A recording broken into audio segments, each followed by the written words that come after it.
The story centers around a young Amish woman named Emma Miller, who yearns for an adventure that will help her discover her true path in life. The film opens with a woman riding freely along a highway, enjoying the breeze in her hair and the warm sunlight on her radiant face. But that peaceful moment quickly fades as we shift to our main character, Emma. It had all been a dream. She wakes up with a magazine on her chest, only to be hurried along by her sister, who reminds her that they still have chores to finish. Her sister questions her about reading a magazine again, something forbidden in Amish culture. Even though Emma is aware that it's against their customs, she continues to do it, believing there's no harm in it. As they ride their bikes back home through the scenic countryside of Shipshewana, Emma greets a passing man, an Englisher, someone from outside their community, which again goes against their rules. Her sister scolds her, but Emma insists she was only being polite. Her sister reminds her that she has a man, Jacob, who loves her deeply. Emma agrees that Jacob is a good man, but confesses that there's no real connection between them. She finds him rather dull. Upon reaching home, the sisters get to work on their chores.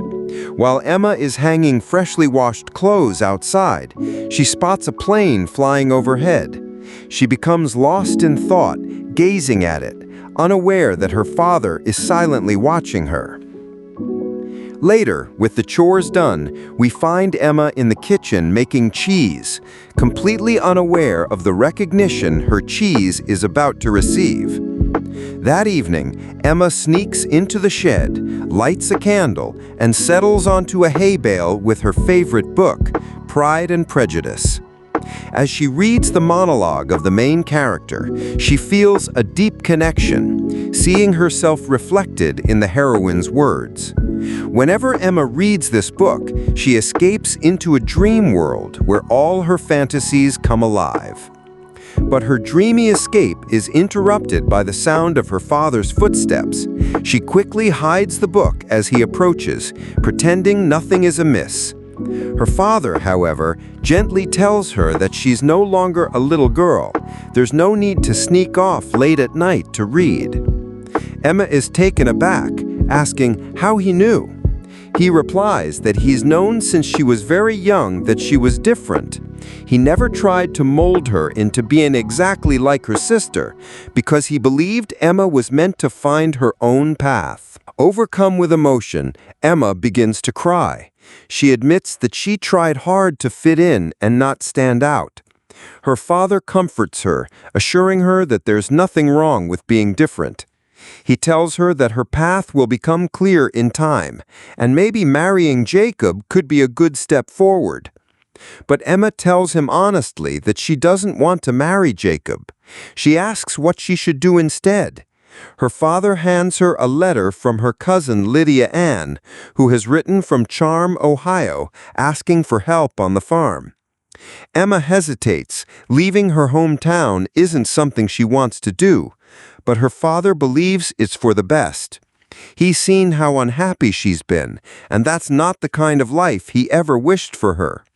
Though Emma is reluctant to leave her family behind, he gently insists that this journey might help her find her way. With tears in her eyes, Emma embraces her father and thanks him. The next morning, as Emma is preparing to leave, Jacob stops by her house. Emma tells him they need to talk. She admits she's uncertain about many things, including him, and that spending the fall away will give her time to think. Jacob explains he plans to join the church, but to do so, he needs a wife who can join alongside him. Emma apologizes again and says her mind is made up. They wish each other well, and Jacob departs. Suitcases in hand, Emma steels herself for a new chapter. She boards a train bound for Charm, Ohio, excitement clearly lighting her face. Upon arrival, she's greeted by a handsome young man, Noah Weaver, sent by her cousin to collect her. They chat as the buggy rolls along. Noah offers to show her around, but Emma politely declines, saying she'll learn the town on her own. At the farmhouse, Emma meets her little niece, Mary, and hands Lydia a block of her homemade cheese. Later, while reading Pride and Prejudice at dusk, she's interrupted by Noah. He comments on the book and invites her to visit the town library for more by the same author. Emma courteously refuses, saying she can manage herself, and Noah leaves. She smiles after him. The next morning, Emma visits the library and is awestruck by its shelves of books. A phone's ringtone draws her attention. A young woman, absorbed in her screen, nearly knocks books down. Emma warns her just in time, and they laugh when no one is hurt. Handing back the phone, Emma notices a photo of the girl with a man. She asks if he's the woman's boyfriend. The girl says it's complicated, then stops, realizing she doesn't even know Emma's name. They introduce themselves. Emma meets Kelly Bennett. Emma exits the library smiling, only to gape at a sleek, speedy car parked outside, something she's never seen up close. She returns to routine life on the farm. A few days later, she spots an Autumn Fest poster advertising a cheese auction and grins. At the market, she keeps stealing glances at Noah, realizing she has feelings for him. Her friendship with the free-spirited Kelly deepens, making Emma question her own life choices. Noah often helps Lydia by herding goats. One day, Emma lends a hand. While running uphill to gather the animals, she stumbles and lands on top of Noah. It's awkward and briefly electric, but they brush it off. After petting the goats, they sit together. Noah praises a slice of her cheese Lydia gave him and asks the secret ingredient, but Emma won't tell. He suggests she enter the Autumn Fest cheese auction. She says she's thinking about it. When he wonders if someone back home is waiting for her, Emma answers that she wants something different and hasn't found it in charm. She dreams of seeing the ocean and asks if Noah has experienced both Amish and English life.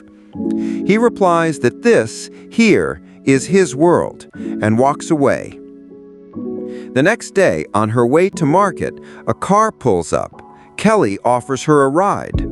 Emma is thrilled, talks about her wish to see the ocean and travel, and Kelly assures her she will someday. At the market, Lydia eyes Kelly warily, not keen on Englishers. Emma shows Kelly around the farm.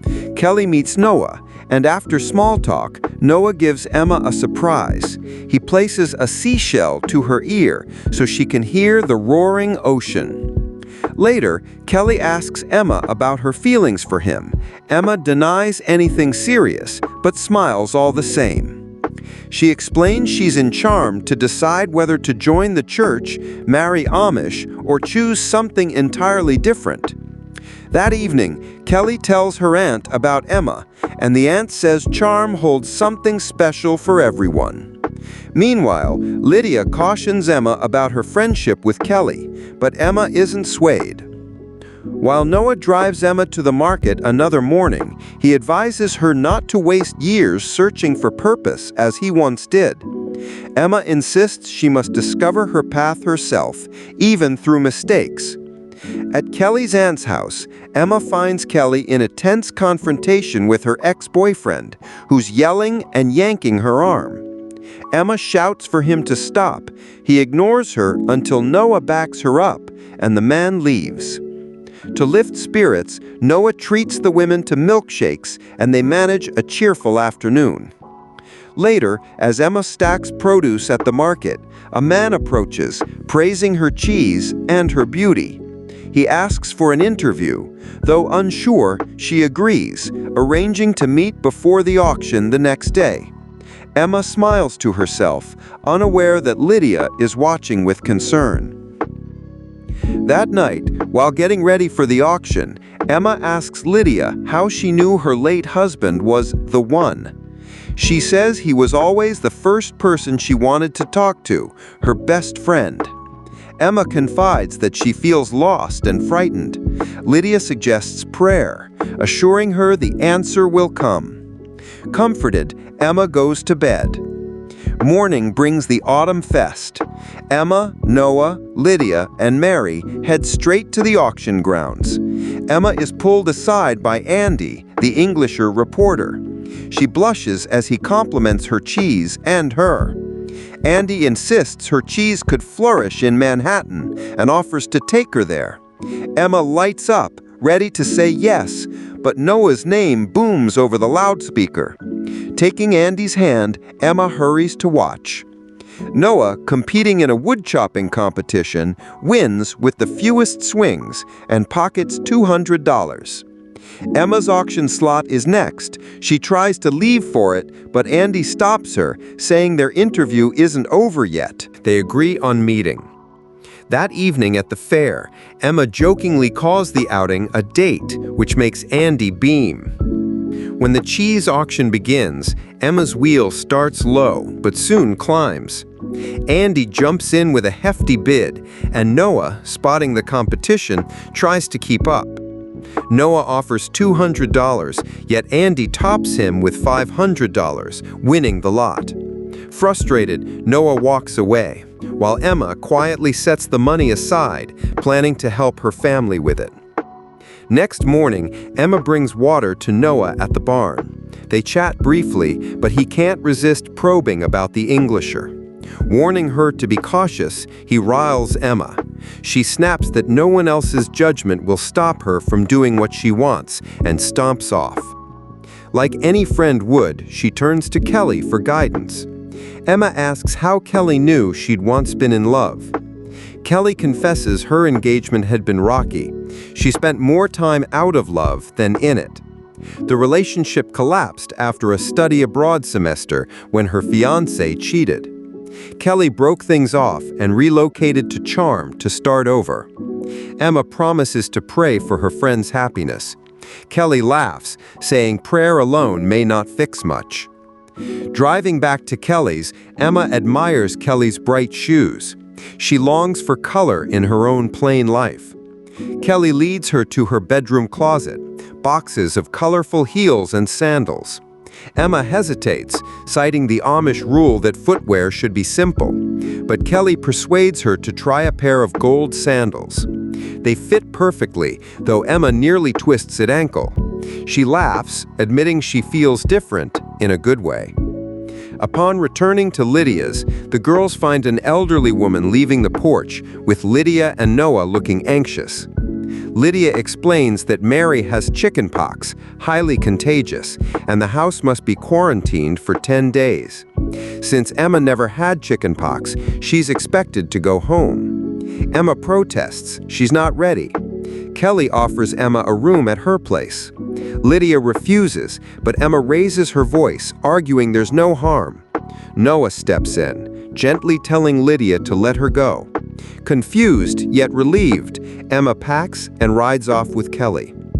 That night, alone in her new room, Emma removes her cap, letting her hair fall loose. She imagines wind tossing it the way she's pictured in her dreams, then guiltily pins it back up. Date night arrives.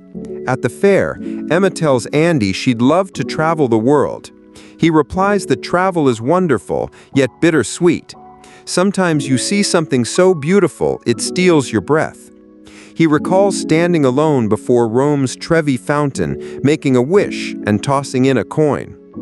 Emma asks the wish. He teases that revealing it would break the spell, but says it's coming true right now as he gazes into her eyes.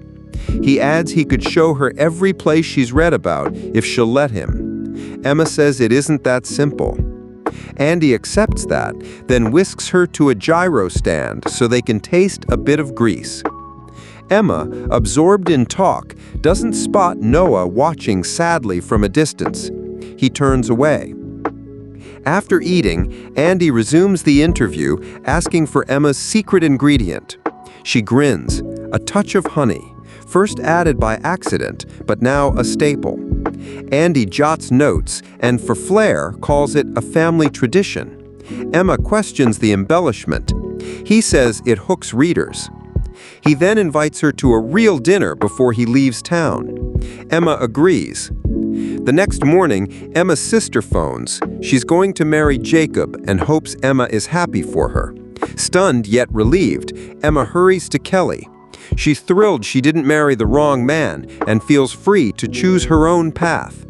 Kelly congratulates her, then is shocked to learn Emma and Andy have a dinner date that night. They rush home, trying dresses until Emma finds the perfect one. Evening falls. Andy waits at the restaurant. When Emma enters, he's dazzled, seats her, orders dinner and red wine. He offers her a drink. She declines, saying she doesn't imbibe. Across town, Noah visits Lydia, pushing half-eaten pie away. Sensing his misery, Lydia advises, "Fight for the one you love." Noah bolts out the door. Back at dinner, conversation falters. Emma realizes they share little in common. Andy abruptly leads her outside to watch fireworks, practically dragging her along. After they leave, Noah arrives at the inn looking for Emma, but she's gone. Andy drives Emma to a scenic overlook. Fireworks light the sky, yet Emma feels uneasy at his closeness. When Andy forces a kiss despite her refusal, she shoves him away and returns to the inn in tears. Determined to leave Charm, she packs her bags. Kelly tries to stop her, but Emma pauses. Noah stands waiting. Emma tells him she's finally found faith and answers. She loves the one who always listens, her best friend, the place she truly belongs. She smiles. Noah smiles. They kiss, sealing their love. A year later, Emma cradles her newborn baby. Kelly visits, bringing news of Emma's cheese success. Emma looks up, notices a plane overhead, and smiles. Once her greatest dream, now important next to the purpose she holds in her arms.